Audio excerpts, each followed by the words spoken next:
Master minds commerce చదవాలనుకునే 10th inter విద్యార్థుల తొలి ఎంపిక.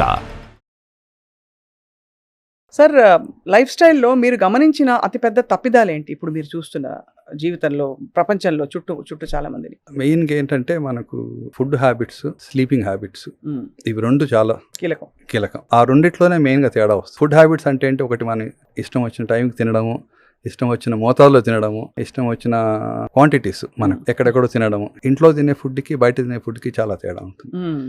ఇంట్లోనే తినే ఫుడ్ టేస్టీగా ఉండదు కానీ హెల్తీగా ఉంటుంది. బయట తినే ఫుడ్ టేస్టీగా ఉంటుంది కానీ హెల్తీగా ఉండదు. కానీ ఏమవుతుంది, సోషల్ రెస్పాన్సిబిలిటీస్ అనుకోవచ్చు, లేకపోతే ప్రొఫెషనల్, ఇప్పుడు మీటింగ్స్ జరగాలి, ఇంట్లో పెట్టుకోలేం కదా, బయటికి పోయి తినాలి. సో అక్కడ ఏమవుతుందంటే మనం చేయాల్సింది అక్కడ కొంచెం ఆ రెస్ట్రిక్షన్ పెట్టుకోవాలి. ఇంతే తింటాను, తిన్న తర్వాత కూడా కొంచెం వెజిటేబుల్స్ తినాల్సిందే, కర్డ్ తినాల్సిందే, మీట్ తినాల్సిందే, ఫ్రూట్స్ తినాల్సిందే. అలా బ్యాలెన్స్ పెట్టుకొని క్వాంటిటీ కూడా, అది ఆల్కహాల్ కానివ్వండి, ఫుడ్ కానివ్వండి, ఏమైనా సరే ఒక లిమిట్ పెట్టుకొని బ్యాలెన్స్ చేసుకోవాలి. అంతే. అది రెండోది స్లీపింగ్ హ్యాబిట్స్. ఒకరోజు 11 గంటలు పడుకుంటే యావరేజ్గా ఏంటంటే ఏమైనా సరే ఒక 7 to 8 hours మినిమం ఉండాలి. అది ఎప్పుడు నిద్రపోయినా పర్లేదు. యావరేజ్గా మనం జనరల్గా చెప్పేది అంటే 11 o'clock పడుకొని 7 o'clock.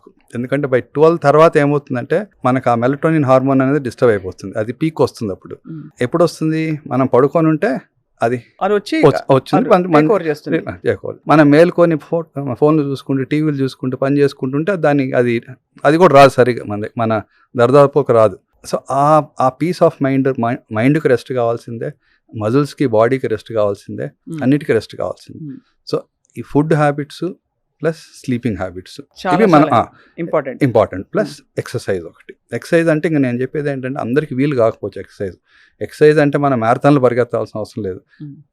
ఒక హాఫ్ అన్ అవర్ అండి, అది యోగా కావచ్చు, వాకింగ్ కావచ్చు, బ్రిస్క్ రన్నింగ్ కావచ్చు. అంటే కొన్ని 30 years వరకు పరిగెత్తవచ్చు, 50-60 years పరిగెత్తలేం కదా. అవునంతే. వాకింగ్, ట్రెడ్మిల్, ఏదో క్రాస్ ట్రైనర్, సైక్లింగ్, ఏదో ఒకటి చేసుకొని కొంచెం ఏజ్కి తగ్గట్టు మనం ఫిట్నెస్ని కూడా, ఇప్పుడు 60 సంవత్సరాలకి నేను 15 kilometers పరిగెత్తాలంటే వీలు కాదు. ఏజ్కి సరిపోయే విధంగా మనం ఫిట్నెస్ని చేసుకోవాలి. ఎందుకంటే ఎంత యాక్టివ్గా మజిల్స్ ఉంటాయి అంత స్ట్రాంగ్గా బోన్స్ ఉంటాయి. ఎంత యాక్టివ్గా బోన్స్, మజిల్స్ ఉంటాయి అంత యాక్టివ్గా బ్రెయిన్ ఉంటుంది. సో హార్ట్ అయినా సరే ఉంటుంది. సో అలా ఈ 3 చాలా కీలకం మనకు. Diet modulation, exercise, sleep. Sir, ఈ 3 డిస్టర్బ్ అయ్యి దానివల్లే క్యాన్సర్ వచ్చింది, క్యాన్సర్ లాంటి ఒక కండిషన్ వచ్చింది వాళ్ళకి అని అనడానికి మనకి ఏమైనా స్టడీస్ ఉన్నాయా? అంటే లైఫ్ స్టైల్ వల్ల, బికాస్ మీరు అన్నారు స్మోకింగ్, లేకపోతే డైరెక్ట్ అంటే హెచ్పివి ట్రాన్స్మిషన్, అవన్నీ వాటికి డైరెక్ట్ ఎంట్రీవేస్ ఉన్నాయి. బట్ లైఫ్ స్టైల్ వల్ల డిస్టర్బ్ అయ్యి వాళ్ళకి క్యాన్సర్ వచ్చింది అనే కేస్ స్టడీస్ మనకు బయటపడ్డాయా? అంటే ఇప్పుడు లైఫ్ స్టైల్ అంటే లైఫ్ స్టైల్ ఆల్టరేషన్ ఏంటి? స్మోకింగ్ అనేది లైఫ్ స్టైల్ ఆల్టరేషన్, అది లైఫ్ స్టైల్లో భాగం కాదు, భాగం కాదు. రైట్. చాలా మంది ఇప్పుడు వచ్చి చెప్తుంటారు, ఇప్పుడు వచ్చిన తర్వాత, డాక్టర్ గారు నేను స్మోక్ చేయను, తాగను, బయట ఫుడ్ ఎక్కువ తినను అయినా వస్తుంది. ఎందుకు వస్తుందంటే మరి ఇమ్యూనిటీ. ఇప్పుడు మన బాడీ ఇప్పుడు ఏమవుతుంది, కొంతమంది స్మోక్ చేస్తూనే ఉంటారు, క్యాన్సర్లు రావు.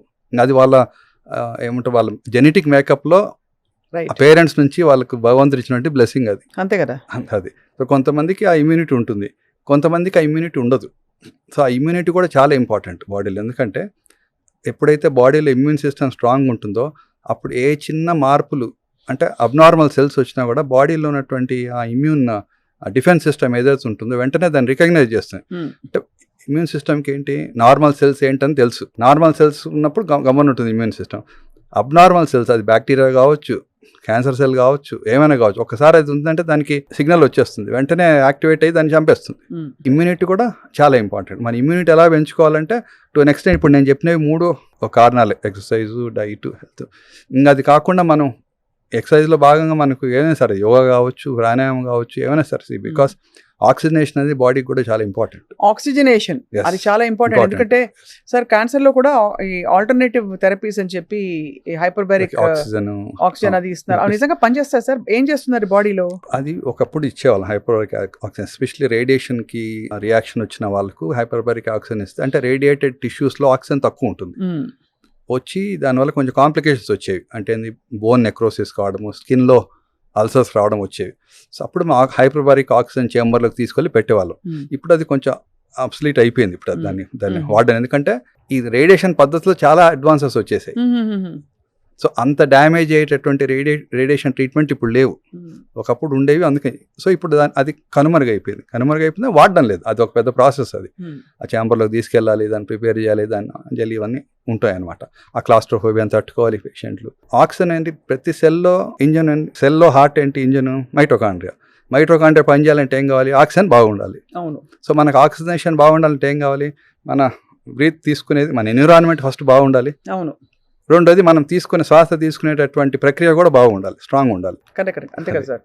ప్లస్ లంగ్స్ హెల్తీగా ఉండాలి. ఇప్పుడు ఉన్నటువంటి పొల్యూషన్లో లంగ్స్ హెల్తీగా ఉండే అవకాశాలు తక్కువ. ఇప్పుడు మనం ఎయిర్ క్వాలిటీ ఇండెక్స్ అంటున్నాము, ఢిల్లీలో చూసుకుంటే అది చాలా డేంజరస్ లెవెల్లో ఉన్నారు. అంటే 371, 381. అంటే అది జనరల్గా లివబుల్ కండిషన్స్కి అనుగుణం కాదు అది. అవును, కానీ అక్కడ బోల్డ్ మంది పాపులేషన్ అలాగే పడి బతుకుతున్నారు. తప్పదు. ఇంకా they are more prone at risk కదా సార్. డెఫినెట్లీ. ఇప్పుడు ఈ రోజు కాకుంటే 10-20 సంవత్సరాలు 30 సంవత్సరాలకి ఇవన్నీ ఈ ఎఫెక్ట్స్ అన్ని బయటపడతాయి. సో వాళ్ళ ఇమ్యూనిటీని వాళ్ళు మరింత పెంచుకోవాలి.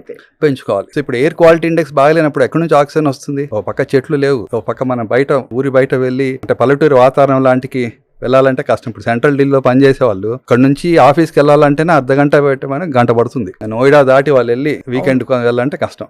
కాబట్టి ఇంకోటి అంటే చెట్లు, మనకి నిజంగా చెప్పాలంటే మనకు దాని యొక్క ఇంపార్టెన్స్ తెలియదు, కానీ ట్రీస్ అనేవి మనకు చాలా బ్లెస్సింగ్. మనం అటువంటి ఎంత పొల్యూషన్ ఉన్నాయి, ట్రీస్ ఏం చేస్తాయి, ఆ పొల్యూషన్ అంతా ట్రీస్ తీసుకొని రాత్రి ఆక్సిజన్ వదులుతాయి మనకు.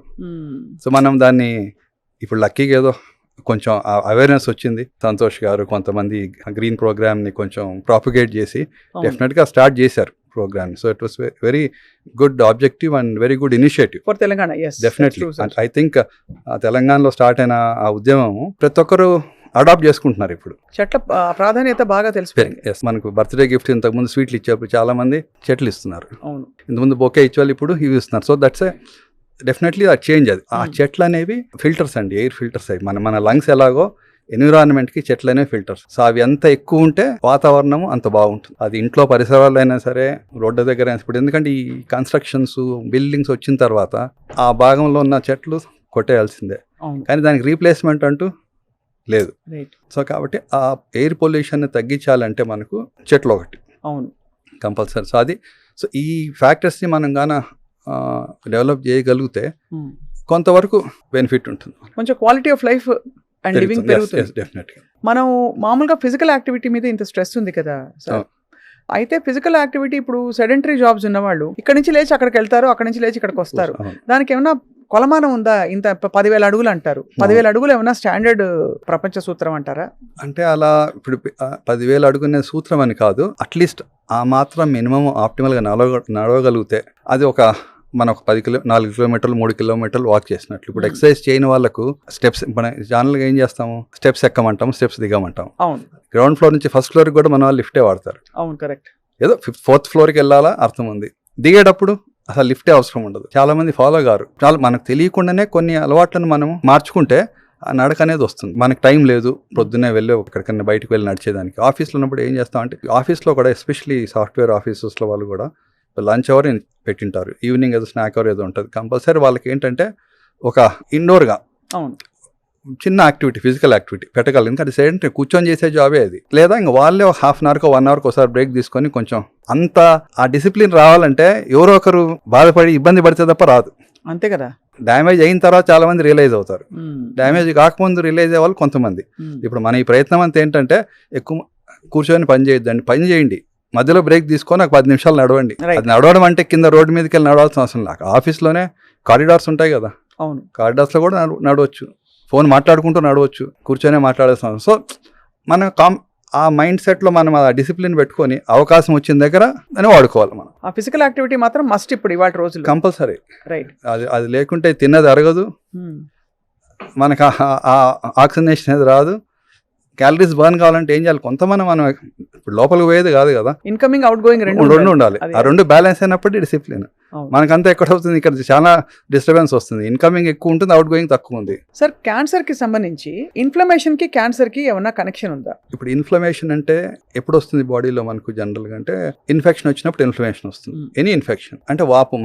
మన నార్మల్ లాంగ్వేజ్ చెప్పాలంటే అది వాపు ఎర్రదనం అంటాం.